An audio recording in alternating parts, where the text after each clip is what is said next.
గులాబీ party focus పెట్టిందా? సమయం దొరికితేనే చాలు కారు పార్టీ నేతలంతా ఖమ్మంలో వాలిపోతున్నారా? జిల్లాలో ఉన్న ముగ్గురు మంత్రులే టార్గెట్ గా విమర్శలు గుప్పిస్తున్నారా? అయితే ప్రతిపక్షం విమర్శలను ఒక మంత్రి మాత్రమే తిప్పికొడుతుండగా మిగతా ఇద్దరు మంత్రులు విఫలమవుతున్నారనే చర్చ జరుగుతోందా? ఈ ఇద్దరు మంత్రులు చూసి చూడనట్లు ఎందుకు వ్యవహరిస్తున్నారని పార్టీ వర్గాలు తెగ చర్చించుకుంటున్నాయా? ప్రతిపక్షాలకు మంత్రులందరూ గట్టిగా సమాధానం ఇవ్వాలని సీఎం రేవంత్ రెడ్డి కోరినా ఆ ఇద్దరు మంత్రులు ఎందుకు కౌంటర్ ఇవ్వడం లేదు? దీని వెనుక ఏదైనా కారణం ఉందా? Let's watch this story.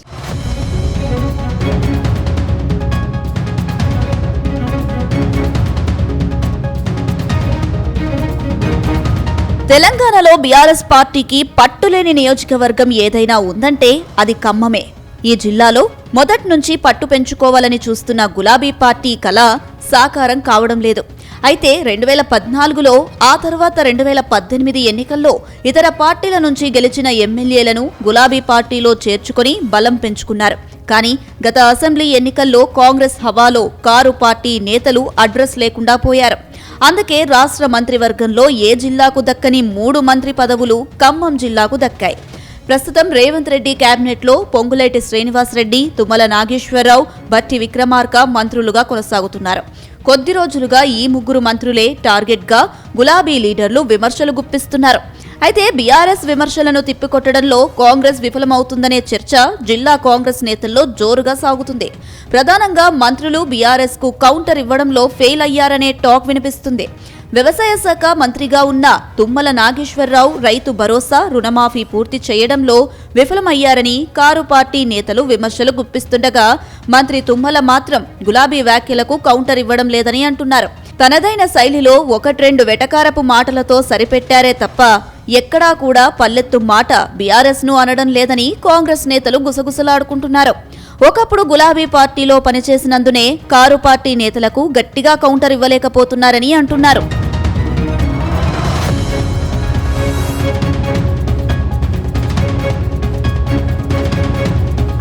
ఇక Madhira MLA deputy CM Mallu బట్టి విక్రమార్కది ఇదే పరిస్థితి అంటున్నారు జిల్లా కాంగ్రెస్ నేతలు. ఒకప్పుడు కారు పార్టీ నేతలపై వరుస విమర్శలతో నిప్పులు చెరిగిన బట్టి విక్రమార్క డిప్యూటీ సీఎం పదవి చేపట్టాక ఆయనలో ఫైర్ తగ్గిందని అంటున్నారు.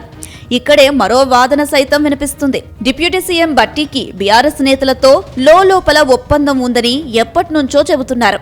గతంలో బీఆర్ఎస్ వర్కింగ్ ప్రెసిడెంట్ కేటీఆర్, మాజీ మంత్రి హరీష్ రావు డిప్యూటీ సీఎం బట్టి విక్రమార్కపై పలు సందర్భాల్లో విమర్శలు చేసినా ఆయన ఇమేజ్ డ్యామేజ్ కాకుండా ఆరోపణలు చేస్తారని ప్రచారం సైతం జరుగుతుంది. అందుకే గులాబీ నేతల మాటలపై బట్టి విక్రమార్క కూడా పెద్దగా స్పందించారనే చర్చ జరుగుతుందట.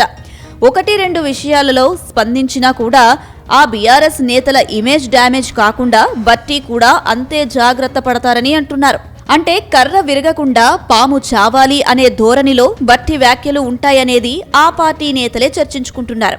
అయితే గులాబీ లీడర్లు ఓ రేంజ్లో కాంగ్రెస్ పార్టీపై విమర్శలు గుప్పిస్తున్నా బట్టి ఎందుకు స్పందించడం లేదని కాంగ్రెస్ క్యాడర్ చర్చించుకోవడం హాట్ టాపిక్ అవుతుంది.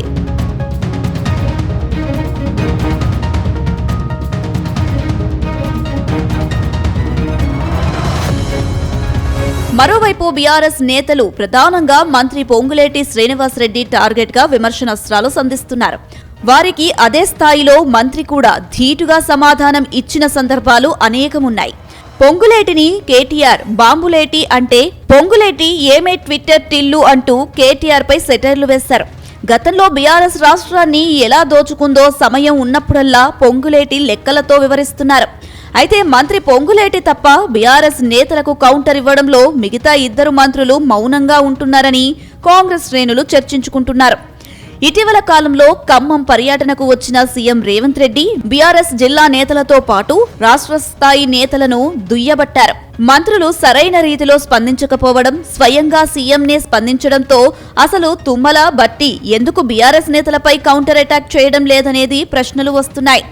ఇప్పటికైనా మంత్రులు బీఆర్ఎస్ నేతలకు ధీటైన సమాధానం ఇవ్వకుంటే భవిష్యత్తులో కాంగ్రెస్ కు కష్టాలు తప్పేలా లేవని పార్టీ శ్రేణులు చర్చించుకుంటున్నాయట.